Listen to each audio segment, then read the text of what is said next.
अथ एकादशोऽध्यायः मनवंतरादि काल विभाग का वर्णन। श्री मैत्रेय जी कहते हैं, विदुर जी, पृथ्वी आदि कार्य वर्ग का जो सूक्ष्मतम अंश है, जिसका और विभाग नहीं हो सकता था, जो कार्य रूप को नहीं प्राप्त हुआ है और जिसका अन्य परमाणुओं के साथ संयोग भी नहीं हुआ है, उसे परमाणु कहते हैं।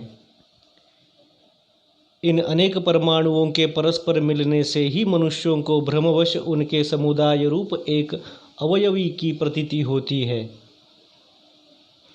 यह परमाणु, जिसका सूक्ष्मतम अंश है, अपने सामान्य स्वरूप में स्थित उस पृथ्वी आदि कार्यों की एकता, समुदाय अथवा समग्र रूप का नाम परम महान है। इस समय उसमें न तो प्रलय आदि अवस्था भेद की स्फूर्ति होती है, न नवीन प्राचीन आदि काल भेद का भान होता है, और न घटपट आदि वस्तु भेद की ही कल्पना होती है। साधु श्रेष्ठ, इस प्रकार यह वस्तु के सूक्ष्मतम और महत्तम स्वरूप का विचार हुआ। इसी के सादृश्य से परमाणु आदि अवस्थाओं में व्याप होकर व्यक्त पदार्थों के भोगने वाले सृष्टि आदि में समर्थ अव्यक्त स्वरूप भगवान काल की भी सूक्ष्मता और स्थूलता का अनुमान किया जा सकता है। जो काल प्रपंच की परमाणु जैसी सूक्ष्म अवस्था में व्याप्त रहता है, वह अत्यंत सूक्ष्म है, और जो सृष्टि से लेकर प्रलय पर्यंत उसकी सभी अवस्थाओं को भोग करता है, वह परम महान है। दो परमाणु मिलकर एक अणु होता है, और तीन अणुओं के मिलने से एक त्रस रेणु होता है, जो झरोखे में से होकर आई हुई सूर्य की किरणों के प्रकाश में आकाश में उड़ता देखा जाता है। ऐसे तीन त्रस रेणुओं को पार करने में सूर्य को जितना समय लगता है, उसे त्रुटि कहते हैं। इससे 100 गुना काल वेद कहलाता है, और 3 वेद का एक लव होता है। 3 लवों का एक निमेष और 3 निमेषों का एक क्षण कहते हैं। 5 क्षण की एक काष्ठा होती है, और 15 काष्ठा का एक लघु, 15 लघु की एक नाड़िका दंड कही जाती है। 2 नाड़िका का एक मुहूर्त होता है, और दिन के घटने बढ़ने के अनुसार दिन एवं रात्रि की दोनों संधियों को 2 मुहूर्तों को छोड़कर 6 या 7 नाड़िका का एक प्रहर होता है। यह याम कहलाता है, जो मनुष्य के दिन या रात का चौथा भाग होता है। 6 पल तांबे का एक ऐसा बर्तन बनाया जाए जिसमें एक प्रस्थ जल आ सके, और 4 माशे सोने की 4 उंगुल लंबी सलाई बनवाकर उसके द्वारा उस बर्तन में पेंद में छेद करके उसे जल में छोड़ दिया जाए। जितने समय में एक प्रस्थ जल उस बर्तन में भर जाए, वह बर्तन जल में डूब जाए, उतने समय को एक नाड़िका कहते हैं। विदुर जी, 4-4 पहर के मनुष्य के दिन और रात होते हैं, और 15 दिन रात का एक पक्ष होता है, जो शुक्ल और कृष्ण भेद से 2 प्रकार का माना गया है। इन दोनों पक्षों को मिलाकर एक मास होता है, जो पितरों को एक दिन रात है। 2 मास का एक ऋतु और 6 मास का एक अयन होता है। अयन दक्षिणायन और उत्तरायण भेद से 2 प्रकार का है। ये दोनों अयन मिलकर देवताओं के एक दिन रात होते हैं, तथा मनुष्य लोक में ये वर्ष या 12 मास कहे जाते हैं। ऐसे 100 वर्ष की मनुष्य की परम आयु बताई गई है।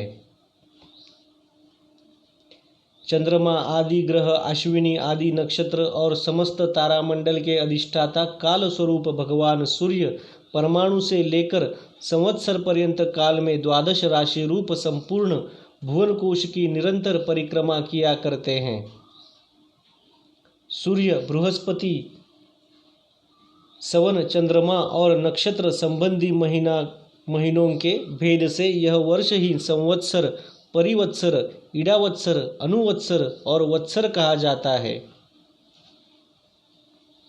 विदुर जी, इन 5 प्रकार के वर्षों की प्रवृत्ति करने वाले भगवान सूर्य की तुम उपहार आदि समर्पित करके पूजा करो।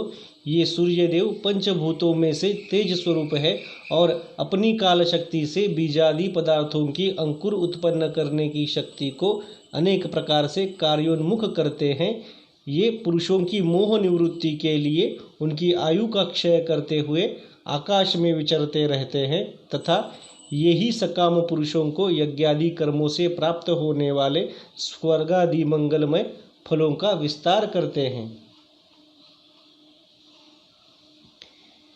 विदुर जी ने कहा, मुनिवर, आपने देवता, पितर और मनुष्यों की परमायु का वर्णन तो किया। अब जो सनकादि ज्ञानी मुनिजन त्रिलोकी से बाहर कल्प से भी अधिक काल तक रहने वाले हैं, उनकी भी आयु का वर्णन कीजिए। आप भगवान काल की गति भली भांति जानते हैं, क्योंकि ज्ञानी लोग अपनी योग सिद्धि दिव्य दृष्टि से सारे संसार को देख लेते हैं। मैत्रेय जी ने कहा, विदुर जी, सत्य युग, त्रेता, द्वापर और कली, ये 4 युग अपनी संध्या और संध्यांशों के सहित देवताओं के 12 सहस्र वर्ष तक रहते हैं। ऐसा बतलाया गया है।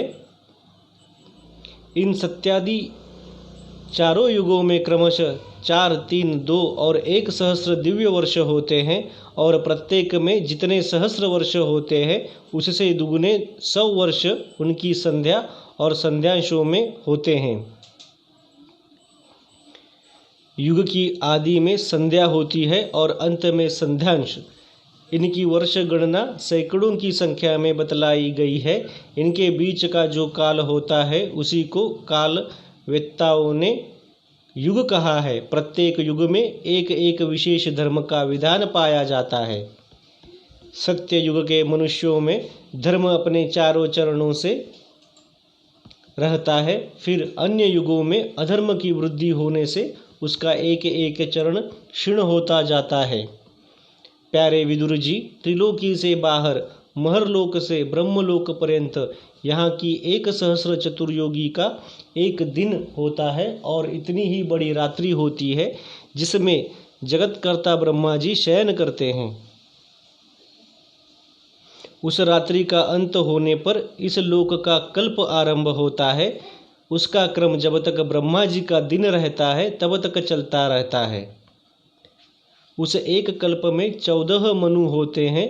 प्रत्येक मनु 71 चतुर्युगी से कुछ अधिक काल तक अपना अधिकार भोगता है। प्रत्येक मनवंतर में भिन्न भिन्न मनुवंशी राजा लोग, सप्तर्षि, देवगण, इंद्र और उनके अनुयायी गंधर्वादि साथ साथ ही अपना अधिकार भोगते हैं। यह ब्रह्मा जी की प्रतिदिन की सृष्टि है जिसमें तीनों लोकों की रचना होती है। उसमें अपने अपने कर्मानुसार पशु, पक्षी, मनुष्य, पितर और देवताओं की उत्पत्ति होती है। इन मनवंतरों में भगवान सत्व गुण का आश्रय ले अपनी मनु आदि मूर्तियों के द्वारा पौरुष प्रकट करते हुए इस विश्व का पालन करते हैं। काल क्रम से जब ब्रह्मा जी का दिन बीत जाता है तब वे तमोगुण के संपर्क को स्वीकार कर अपने सृष्टि रचना रूप पौरुष को स्थगित करके निश्चेष्ट भाव से स्थित हो जाते हैं। उस समय सारा विश्व उन्हीं में लीन हो जाता है। जब सूर्य और चंद्रमादि से रहित वह प्रलय रात्रि आती है तब वे भू, भुव, स्वः तीनों लोक उन्हीं ब्रह्मा जी के शरीर में छिप जाते हैं। उस अवसर पर तीनों लोग शेष जी के मुख से निकली हुई अग्नि रूप भगवान की शक्ति से जलने लगते हैं। इसलिए उसके ताप से व्याकुल होकर भृगु आदि मुनीश्वरगण महरलोक से जनलोक को चले जाते हैं। इतने में ही 7 समुद्र प्रलय काल के प्रचंड पवन से उमड़कर अपनी उछलती हुई उत्ताल तरंगों से त्रिलोकी को डुबो देते हैं। तब उस जल के भीतर भगवान शेषशायी योगी निद्रा से नेत्र मुंद कर शयन करते हैं। उस समय जनलोक निवासी मुनिगण उनकी स्तुति किया करते हैं। इस प्रकार काल की गति से एक एक सहस्र चतुर्युग के रूप में प्रतीत होने वाले दिन रात के हेर फेर से ब्रह्मा जी की 100 वर्ष की परमायु भी बीती हुई सी दिखाई देती है। ब्रह्मा जी के आयु के आधे भाग को परार्ध कहते हैं। अब तक पहला परार्ध तो बीत चुका है, दूसरा चल रहा है। पूर्व परार्ध के आरंभ में ब्राह्म नामक महान कल्प हुआ था, उसी में ब्रह्मा जी की उत्पत्ति हुई थी। पंडित जन इन्हें शब्द ब्रह्म कहते हैं। उसी परार्ध के अंत में जो कल्प हुआ था उसे पाद्य कल्प कहते हैं। इसमें भगवान के नाभि सरोवर से सर्वलोकमय कमल प्रकट हुआ था। विदुर जी, इस समय जो कल्प चल रहा है वह दूसरे परार्ध का आरंभक बतलाया जाता है। वह वाराह कल्प नाम से विख्यात है। इसमें भगवान ने सुख रूप धारण किया था। यह दो परार्ध का काल अव्यक्त, अनंत, अनादि विश्वात्मा श्री हरि का एक निमेष माना जाता है। यह परमाणु से लेकर द्विपरार्ध पर्यंत फैला हुआ काल सर्व समर्थ होने पर भी सर्वात्मा श्री हरि पर किसी प्रकार की प्रभुता नहीं रखता। यह तो देहादीन में अभिमान रखने वाले जीवों का ही शासन करने में समर्थ है। प्रकृति, महतत्व, अहंकार और पंचतन्मात्र, इन 8 प्रकृतियों के सहित 10 इंद्रियां, मन और पंचभूत, इन 16 विकारों से मिलकर बना हुआ यह ब्रह्मांड कोश भीतर से 50 करोड़ योजन विस्तार वाला है तथा इसके बाहर चारों ओर उत्तरोत्तर 10-10 गुने 7 आवरण है। उन सब के सहित यह जिसमें परमाणु के समान पड़ा हुआ दिखता है और जिसमें ऐसी करोड़ों ब्रह्मांड राशियां है, वह इन प्राधानिक समस्त कारणों का कारण अक्षर ब्रह्म कहलाता है और यही पुराण पुरुष परमात्मा श्री विष्णु भगवान का श्रेष्ठ धाम स्वरूप है। इति श्रीमद्भागवते महापुराणे पारमहंस्या संहिताया तृतीय स्कंधे 11 अध्यायः।